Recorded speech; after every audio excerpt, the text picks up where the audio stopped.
Hello every one, it's me Chandru. And ഇന്നത്തെ വീഡിയോയിൽ നമ്മൾ ഡിസ്കസ് ചെയ്യാനായിട്ട് പോകുന്ന കേട്ടറ്റ് എക്സാമുമായിട്ട് ബന്ധപ്പെട്ട പുതിയൊരു അപ്ഡേറ്റ് ആണ്. അതായത് കേട്ടറ്റ് വേരിഫിക്കേഷനെ കുറിച്ചാണ് ആദ്യം നമ്മൾ ഡിസ്കസ് ചെയ്യാനായിട്ട് പോകുന്നത്. അതായത് നമുക്കറിയാം കേട്ടറ്റ് എക്സാം കഴിഞ്ഞ റിസൾട്ട് വന്നു, ഇപ്പോൾ കുറച്ച് നാളുകളായി.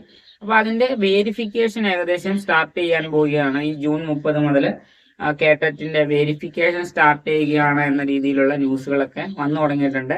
അപ്പോൾ എന്തായാലും നിങ്ങളതൊന്ന് നോക്കിക്കൊള്ളുക. അപ്പം നിങ്ങളുടെ അടുത്തുള്ള DO ഓഫീസ്, നിങ്ങൾ എവിടെയാണ് വെരിഫിക്കേഷൻ ചെയ്യേണ്ടത്, അപ്പൊ അവിടേക്ക് ഒന്ന് കോണ്ടാക്ട് ചെയ്ത് നോക്കിക്കൊള്ളുക. ഓക്കെ. അപ്പം പിന്നെ എന്താണ്, നമ്മളിപ്പം തുടങ്ങിയ സ്ഥിതിക്ക് എന്താണ്, അതിനാവശ്യമുള്ള ഡോക്യുമെന്റുകൾ കൂടി എടുത്തു വെക്കുക. നമ്മുടെ ഏതൊക്കെ സർട്ടിഫിക്കറ്റ് ആണോ നമ്മൾ ആവശ്യമുള്ളത് അതിന്റെ എല്ലാത്തിൻ്റെയും കോപ്പിയും ഹോൾ ടിക്കറ്റിന്റെ കോപ്പിയും പിന്നെ ഏകദേശം അത്രയൊക്കെ ഡീറ്റെയിൽസ് നിങ്ങൾ എടുത്ത് വെച്ചോളുക. ഓക്കെ. അപ്പം അതാണ് വേരിഫിക്കേഷനെ കുറിച്ച് പറയാനുള്ളത്. അപ്പൊ നമ്മൾ തുടങ്ങിയിട്ടുണ്ട് ഏകദേശം. ഇപ്പൊ നിങ്ങളതൊന്ന് 30-ാം തീയതി തുടങ്ങും എന്ന രീതിയിലാണ് ഇപ്പം ന്യൂസുകളൊക്കെ വരുന്നത്. ഓക്കെ. എല്ലായിടത്തും ഏകദേശം ആ ഒരു ഡേറ്റോടുകൂടി തന്നെ തുടങ്ങുമായിരിക്കും. ഇനി നമുക്ക് കുറച്ച് കമന്റുകളിലൂടെ അങ്ങനെ പോവാം. ഇപ്പൊ കേട്ടറ്റ് കാറ്റഗറി ഫോർ ഹിന്ദി സിലബസ് 2026. സിലബസിന് വർഷങ്ങളായിട്ട് വ്യത്യാസമൊന്നുമില്ല. നമ്മൾ ആ സിലബസ് വീഡിയോ ചെയ്തായിരുന്നു 2026 എക്സാം ടൈം ആയപ്പോഴും. ഓക്കെ. അതിനകത്ത് വന്നൊരു കമന്റ് ആണ്, പാർട്ട് 1 സൈക്കോളജി ബേസ്ഡ് അല്ലേ ഈ സിലബസ്, ഫുൾ പാർട്ട് 3 ആണോ? ഓക്കെ. നമ്മൾ കാറ്റഗറി 4ന്റെ സിലബസ് ഡിസ്കസ് ചെയ്തപ്പം അതിന്റെ ആ സിലബസ് PDF-നകത്തുള്ളത് ആകെ ഹിന്ദിയുടെ സിലബസ് മാത്രമാണ് അതിനകത്തുള്ളൂ. ഓക്കെ. പാർട്ട് 3 ഹിന്ദിയിൽ സൈക്കോളജി വരുന്നുണ്ടല്ലോ, മീൻസ് ഹിന്ദി പെഡഗോജി വരുന്നുണ്ട്. പിന്നെ ബാക്കി നമ്മുടെ ഹിന്ദി ലിറ്ററേച്ചറുമായിട്ട് ബന്ധപ്പെട്ട ക്വസ്റ്റ്യൻസ് അങ്ങനെയാണ് അതിനകത്ത് വരുന്നത്. അപ്പൊ അത്രയും പോർഷന്റെ സിലബസ് ആണ് നമ്മൾ അതിനകത്ത് ഡിസ്കസ് ചെയ്തത്. ഇത് കൂടാതെ പാർട്ട് 1 സൈക്കോളജി ഉണ്ട്. അതുപോലെ തന്നെ എന്താണ് പാർട്ട് 2 നിങ്ങൾ ചൂസ് ചെയ്യുന്ന ലാംഗ്വേജ് ഏതാണ്, മലയാളം ഓർ ഇംഗ്ലീഷ്, അതുകൂടി അതിനകത്ത് വരുന്നുണ്ട്. ആ കാര്യം ഒന്ന് ഓർത്തിരിക്കുക. ഓക്കെ. അപ്പോൾ നമ്മൾ സൈക്കോളജിക്കൊക്കെ വേണ്ടി പ്രിപ്പയർ ചെയ്യുമ്പോൾ ജനറൽ ആയിട്ടൊരു പ്രിപ്പറേഷൻ ആണല്ലോ, അതായത് എല്ലാ കാറ്റഗറിയിലും സൈക്കോളജി വരുന്നുണ്ട്. ഓക്കെ. അപ്പൊ ആ രീതിയിൽ എന്താണ് പ്രിപ്പയർ ചെയ്യുക, അതിലെ ഇമ്പോർട്ടൻറ്റ് പോയിന്റ്സുകളൊക്കെ നോക്കിയിട്ട് ആ രീതിയിൽ പ്രിപ്പയർ ചെയ്യുകയാണെങ്കിൽ കുറച്ചും കൂടെ ഹെൽപ്ഫുൾ ആയിരിക്കും.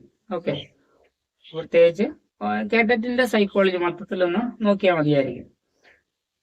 ഓക്കെ. പിന്നെ കേട്ടറ്റ് പാസ്സായ ഒരു കമന്റ് വന്നിട്ടുണ്ട്. ഇനി ഓൺലൈൻ ക്ലാസ്സിൽ ജോയിൻ ചെയ്യാൻ എന്ത് ചെയ്യണം കേട്ടറ്റ്? ഓക്കെ. അപ്പൊ ഞാൻ കറന്റ് നമ്മൾ യൂട്യൂബിൽ ചെയ്യുന്ന വീഡിയോസ് മാത്രമേ ഉള്ളൂ. എക്സാം ടൈം ആകുമ്പോൾ കുറച്ച് PYQs അതുപോലെ തന്നെ ടോപ്പിക് വൈസ് ക്ലാസ്സും കൂടി പ്ലേലിസ്റ്റിൽ ആഡ് ചെയ്യാറുണ്ട്. പിന്നെ നമ്മൾ ചെയ്ത വീഡിയോസ് മൊത്തം ഓൾറെഡി അതിനകത്ത് ഉണ്ട്. ഓക്കെ. അപ്പൊ അത് വെച്ചുകൊണ്ട് നിങ്ങൾക്ക് പ്രിപ്പറേഷൻ ഒക്കെ തുടങ്ങാനായിട്ട് പറ്റും. ഓക്കെ.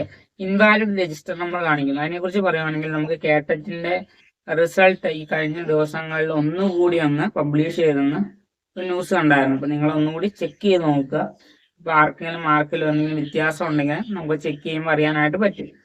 എന്തൊക്കെയോ ഡിഫറൻസ് വന്നിട്ടുണ്ട്. ഓക്കെ. അതൊന്ന് ചെക്ക് ചെയ്തോളുക.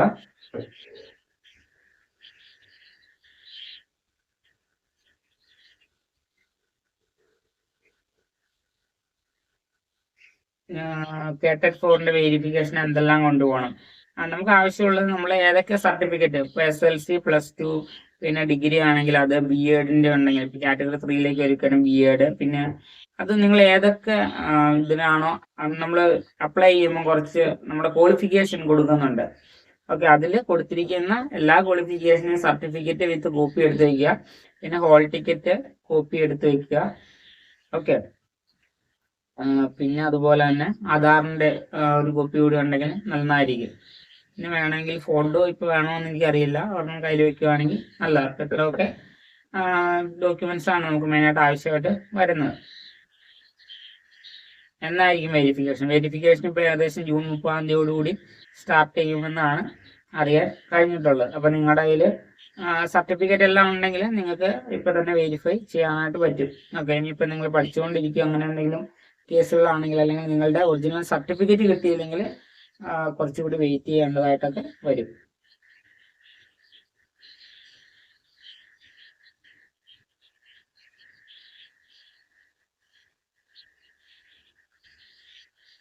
ഓക്കെ. കേട്ടറ്റ് ജയിക്കാൻ വളരെ ആഗ്രഹമുണ്ട്, പക്ഷെ ഓക്കെ.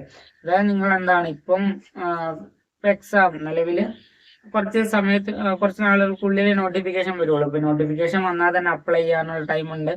പിന്നെ അതിനുശേഷം കുറെ നാൾ കഴിഞ്ഞിട്ടായിരിക്കും എക്സാം വരുന്നത്. അപ്പൊ അത്രയും ടൈം ഉള്ളത് കൊണ്ട് ഇപ്പൊ തന്നെ പ്രിപ്പറേഷൻ നോക്കുക. കാരണം PYQs നോക്കുക, അതുപോലെ തന്നെ മെയിൻ ആയിട്ടുള്ള ടോപ്പിക്കുകളൊക്കെ നോക്കിയിട്ട് പയ്യെ സ്റ്റാർട്ട് ചെയ്യുക. അപ്പൊ ആ ഒരു ടൈം ആകുമ്പോഴത്തേനും നല്ല സ്കോർ നിങ്ങൾക്ക് ചെയ്യാനായിട്ട് പറ്റും.